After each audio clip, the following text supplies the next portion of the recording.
Indira suspense காப் thriller திரைப்படத்தை எங்கேயும் எப்போதும் கண்டு மகிழ சன் நெக்ஸ்ட் ஆப் டவுன்லோட் செய்யுங்கள். சரவணா, போய் சொல்றேன்னு மட்டும் நினைக்காத. இன்னைக்கு பார்த்த விஷயம் என் மனசு அப்படியே ரணமா அரிக்குது.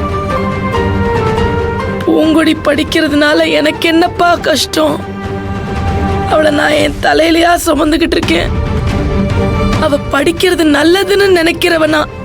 அவ படிச்சா நம்ம குடும்பத்துக்கு பெருமைன்னு சொல்றவனா? எல்லாத்தையும் தாண்டி என் புள்ள ஆசைப்பட்டான், அதை நிறைவேற்றி வைக்கணுங்கிறதுக்காக போராடினவதான் நான். புரியுதா சரவணா உனக்கு? ஆனா அவ படிக்கிறதுனால அப்படி என்ன நடந்துரும்? நம்ம கிட்ட காசு பணத்துக்காக குறைச்சல். அவ வேலைக்கு போய் நமக்கு சம்பாதிச்சு போடணுமாப்பா. அவ ஆசைப்பட்டா அதனால படிச்சா படிச்சுட்டு போறான்னு கூட விட்டுறலாம். ஆனா அங்க இருக்கிற பசங்க அவ மனச மாத்தி உனக்கு எதிராக ஏதாவது பண்ணிட்டா, நீ மனச விட்டுருவல்ல சரவணா? அத பார்க்க முடியாம நானும் செத்துருவேன் சரவணா. அப்புறம் நம்ம குடும்பம் அள்ளுசில்லா செதறிடும். அவ படிக்கிறதுனால இந்த குடும்பத்துல ஒரு நல்லது நடக்கும், ஏதாவது ஒரு நல்லது நடக்கும்னு சொல்ல நான் ஒத்துக்கிறேன். ஆனா அவ படிக்க போறதுனால எத்தனை கெட்டது நடக்கும்னு இப்பதானே நம்ம கண்ணுக்கு முன்னாடி பார்த்துட்டு வரோம்.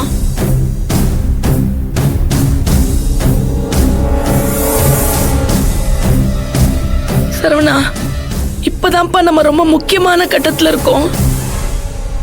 அவ படிக்கணுமா கூடாதான்னு முடிவெடுக்கிற முக்கியமான கட்டத்துல இருக்கும். ஒரு நாட்டுக்காக ஒரு ஊரையே பலி கொடுக்கலாம், ஊருக்காக ஒரு குடும்பத்தை பலி கொடுக்கலாம், அந்த குடும்பத்துக்காக அந்த குடும்பத்துல இருக்கிற ஒருத்தரை பலி கொடுக்கலான்னு சொல்லுவாங்க. நம்ம குடும்பத்துக்காக பூங்குடி அவ படிப்பை விட்டுட்டுமேப்பா. அதுவும் இல்லாம அவ படிக்க போய் அவ கூட இருக்கிற பசங்க அவ மனச மாத்தி உன்னைய பேண்ட் போடணும், ஷூ போடணும், சென்ட் போடணும்னு கட்டாயப்படுத்தி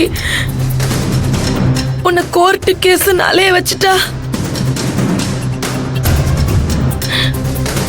நாளைக்கு இந்த வீட்டு பேர குழந்தைய அனாதை மாதிரி ஏதோ ஒரு பஞ்சாயத்துல உட்கார வச்சா,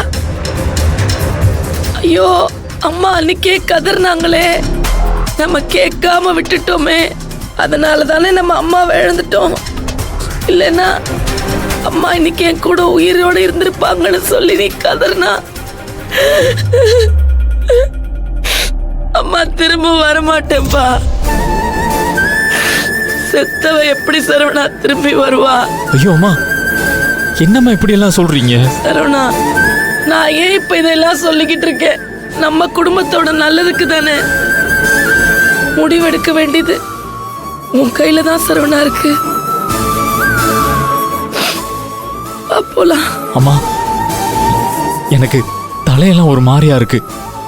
என்னப்பா, என்ன கொஞ்ச நேரம் உட்கார்ந்து போலாமா? இல்லம்மா பரவாயில்லம்மா, ஒரு 2 நிமிஷம்மா இருங்க. உட்காந்துக்கோ.